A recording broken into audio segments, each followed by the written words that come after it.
Welcome back to Idiom America, the podcast that takes a look at idioms, those gems of language, and goes from there. It's been a while, so let's call this Season 2, Episode 1. And gems of language, I like that description for an idiom.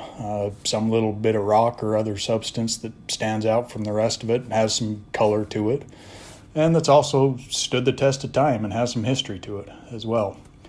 And precisely speaking, a gem or gemstone is a piece of mineral crystal, which in cut and polished form is used to make jewelry or other adornments. However, some non-crystal rocks like opal and obsidian, and even some organic materials like amber or pearls can also be considered gems as well, since they're often used for the same purpose. At any rate, the traditional classification of gemstones begins with the distinction between precious and semi-precious. And these days there are only 4 precious stones: diamond, emerald, ruby, and sapphire, and all the rest are semi-precious. And this distinction doesn't necessarily reflect value, more just history. However, as you can get something like a green garnet called tsavorite that's more valuable than an emerald, for example. And it has this really intense and transparent green. And one might even call tsavorite a hidden gem, which is the first idiom we'll look at today. But just quick on tsavorite first. This one was only recently discovered, extremely recently, if we're talking on a geologic time scale, which we are, I suppose. It was first discovered in 1967 by a British gem prospector and geologist named Campbell Bridges in Tanzania and then across the border in Kenya, which is how it got its name, after Tsavo National Park in that area, home to elephants, black rhinos, lions, hippos. And it's since only been found in 4 places, one of which is Antarctica, believe it or not. And there's an interesting story here, as Bridges was eventually murdered there in Kenya, allegedly over a dispute about gem mining. But back to the idiom hidden gem. And this one's meaning is pretty transparent, something that has an exceptional or underappreciated quality that is not especially popular or widely known. This one seems to get used and frankly overused a lot these days, particularly with respect to some work of art or some lesser known travel destination that's touted by some travel blog.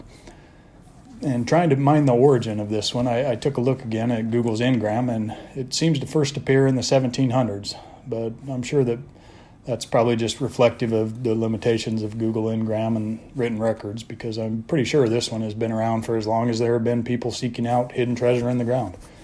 And case in point is that one early use of this one that I could find was in 1743 in the Gentleman's Magazine, where they had a poetical paraphrasing of the 3rd chapter of the book of Job from the Bible for some reason. So there in that poetical paraphrasing we have in reference to God making man, "Why didst thou make him but to breathe in pain? For death he feels as those who deep in earth dig for the hidden gem. For death, to thee he lifts his wretched voice, but still mocked, deluded still, he drags his being on, and death, relentless, leaves him still to woe." And that's pretty dark stuff. Death is a hidden gem to dig deep for. At any rate, in the Bible, at least in the King James Version, it's not about hidden gems, but hidden treasures. And there in the book of Job itself, it says, "Which long for death, but it cometh not, and dig for it more than hid treasures." And that concept of hidden treasures has had to have been around forever, really. Most scholars agree the book of Job was written around the 6th century, before the Common Era, for example.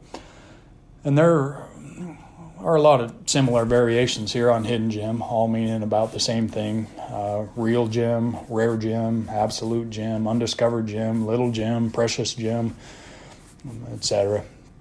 And you also hear this one often with respect to people, like, "He's a real gem," usually referring to someone who might seem a little rough on the outside but has some great qualities on the inside. And it's also sometimes structured as a gem of, like a gem of a person or gem of an idea. Besides being used as a modifier of the colors, think ruby red, emerald green, or sapphire blue, I can't think of any idioms involving 3 of the precious gems. But there are a few that come to mind for the fourth one, the diamonds. And the first one is one that's kind of similar in connotation to calling someone a hidden gem, and that's diamond in the rough, which is often used to connote someone who's basically a good person, a good-hearted person who might lack some refinement and finesse, just like an unpolished diamond that has the potential to be a fine gemstone. And this one probably goes back as far as diamonds being recognized in mind, and which in India at least has been for a few thousand years. But the first use that the internet all seems to point to for this one is from a 1624 play called A Wife for a Month, in which the author John Fletcher writes, "She is very honest and will be as hard to cut as a rough diamond." And talking about cutting diamonds leads to a couple more idioms. There's a cut above, or a cut above the rest, meaning to be better in quality than others. And it's possible that this refers to the relative value of different ways in which gemstones are faceted, and where cuts that show a gemstone's brilliance or fire better are more valued than others. But this could also refer to other things like fashion, as in the cut of one's clothes or hair. So I think this needs some further investigation. And in fact, there's all sorts of idioms involving cut that are coming to mind now, like, "I like the cut of your jib," or "that just doesn't cut the mustard." But I don't want to stray too far from gem idioms, so I think I'll do an episode here soon with these cutting idioms. But before we move on from diamonds, one interesting etymological aside here is that diamond came from the early 14th century Old French word diamant, which in turn is from the Middle Latin word diamantum, which comes from an even older Latin word adamantum, which means the hardest metal. And the word adamant comes from this same Latin word. So next time you talk about somebody being adamant about something, you can think of them being as firm or hard as a diamond about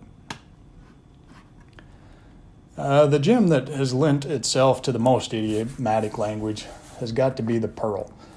And the first idiom that comes to mind is "the world is your oyster," which is often used in reference to young people about to embark on adult life, people on the cusp of success as they enter the broader world.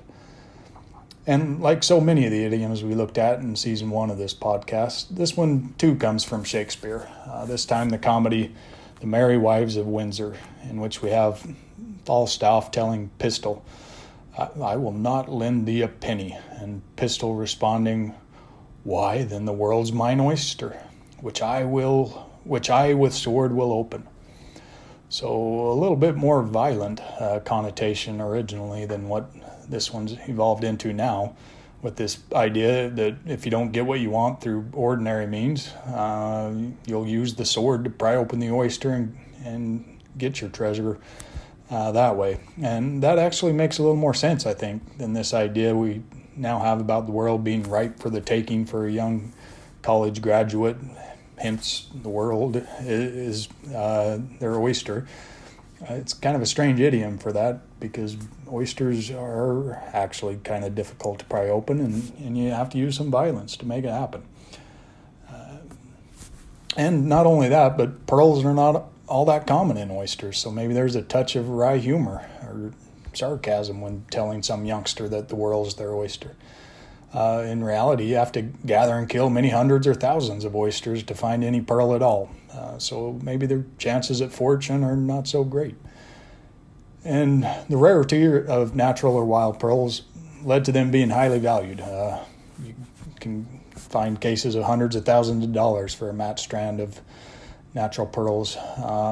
And for a long time, the only way to get pearls was to find them in the wild, but most pearls nowadays are called cultured pearls, and they come from pearl farms, where the farmers implant a tiny piece of mantle tissue from a donor shell into a recipient shell, which causes a pearl sac to form, into which the tissue precipitates calcium carbonate. And this cultured pearl industry didn't really arise until the 20th century with some new technology, and this apparently caused a bit of a crisis in the pearl industry. It's pretty hard to tell a wild pearl apart from a cultured pearl, which now make up 99% of the pearls on the market. And interestingly, any mollusk can make pearls, or at least pearl-like calcareous secretions, and that includes squids and octopuses. Although a lot of these pearls are more just kind of dull pebbles that lack the iridescent shine that comes from the nacre that mollusks like oysters, abalone, and mussels use to coat their shells, or the little pieces of sand or silt that serve as the base layer for pearls. But an octopus pearl, that seems like something that could be an idiom, one that would mean to waste somebody's talents on something menial or trivial, something that even an oyster could do, when the talents could be put to much better use. Since anyone who's watched nature documentaries recently knows, octopuses are pretty amazing and super intelligent, so we don't need them to produce second-rate pearls for us. At any rate, to continue just quickly with some pearl facts, pearls can also come from clams. In fact, the largest pearl ever found came from a giant clam, and that was one that was discovered by a Filipino fisherman in 2006 that weighed in at nearly 75 pounds, measured over 2 feet long, and had a value estimated at $100 million. And the fisherman took it home and kept it under his bed for several years as a good luck charm. So $100 million, that was definitely a pearl of great price. And this idiom, pearl of great price, refers to anything that is of immense and lasting value or importance. It's a bit archaic, perhaps, but you'll sometimes hear it in a context like how your child's creativity is a pearl of great price that you should do everything to encourage and nourish. And this one comes from the parable of the pearl in the Gospel of Matthew in the Bible, where it reads, "Again, the kingdom of heaven is like unto a merchant man seeking goodly pearls, who, when he had found one pearl of great price, went and sold all that he had and bought it." And this parable is generally interpreted as illustrating the great value of the kingdom of heaven. And it's worth noting here as well that the Pearl of Great Price is the title of a selection of Mormon writings, one of the standard works of the Church of Jesus Christ of Latter-day Saints and some other LDS denominations, which is how I was most familiar with the term growing up. And the Bible seems to really like using pearls as a metaphor, probably because pearls were one of the most valuable gems back then, more so than today with the advent of cultured pearls. So we get from the Bible an idiom like, don't cast your pearls before swine, meaning, of course, don't give or show something valuable to people who won't or can't appreciate it. So Matthew chapter 7, verse 6, we get, "Give not that which is holy unto the dogs, neither cast ye your pearls before swine, lest they trample them under their feet and turn again and rend you." And I still remember reading one of those illustrated Bible books as a kid and looking at this picture of a broken string of pristine pearls being trampled into the mud by some pigs and feeling kind of sad about it. It's a nice image, I think. And another one that's probably from the Bible is pearls of wisdom, referring to wise advice or concise pieces of sagacity. And this one's often used ironically to refer to statements that are kind of obvious, unhelpful, or boring, as in, yeah, I'm really grateful for all the pearls of wisdom that fall from his lips. But in the book of Job, again, when talking about wisdom, we hear that it can't be gotten for gold, silver, the precious onyx, the sapphire, and no mention shall be made of coral or of pearls, for the price of wisdom is above rubies. Even the topaz of Ethiopia shall not equal it. Job 28:18. And then finally, there's one of my favorite idioms, and that's to clutch one's pearls, which has the image of some genteel woman clutching her pearl necklace in shock at something that might have once been salacious or scandalous, but is now pretty commonplace and unremarkable. And you see it happen in old movies a lot, along with, a lot of hand-wringing and, well, I never, and oh my stars. I think here of some conservative woman from upper-class society, Barbara Bush maybe, or some other sheltered, privileged woman who clutches her pearls in horror at the slightest impropriety. So there's kind of a classist and maybe even sexist bent to this one, but I just like that word clutch and the way it just conveys this desperate clenching, that grip onto one's pearls, one's wealth, privilege, treasure, in response to some little jostle from less genteel society. But anyway, you can also see pearl clutching applied to the media's reactions to some perceived violation of propriety or society's rules. You can see Somebody dismissing a hand-wringing New York Times editorial is just the old gray lady clutching her pearls again, for example. Well, that's about it as far as gem idioms go. There's not as many as I would have thought there'd be, to be honest. But I can't end a gem idiom episode without a shout out to the gem state, Idaho.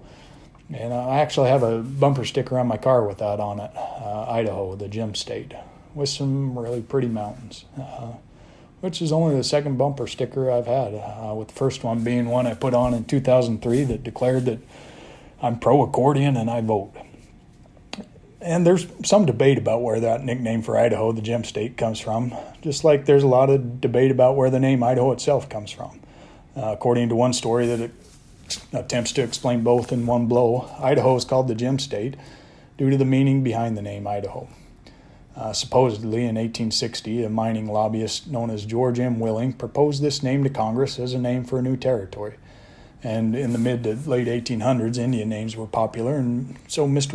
Willing told Congress that Idaho was a Shoshone Indian word that translated to Gem of the Mountain. And it was eventually discovered that Mr. Willing had made the name up, since it was not actually a Shoshone word or any other Indian word. But there are equally plausible stories out there, both about the origin of Idaho and why it's called the gem state. It does actually have a lot of gemstones, so who knows? One thing's for certain, though, Idaho really is a hidden gem of a state. It's really beautiful and kind of underappreciated. Anyway, thanks for listening to this new season. Thanks for listening to this new season, and stay tuned for another episode soon about idioms involving cutting.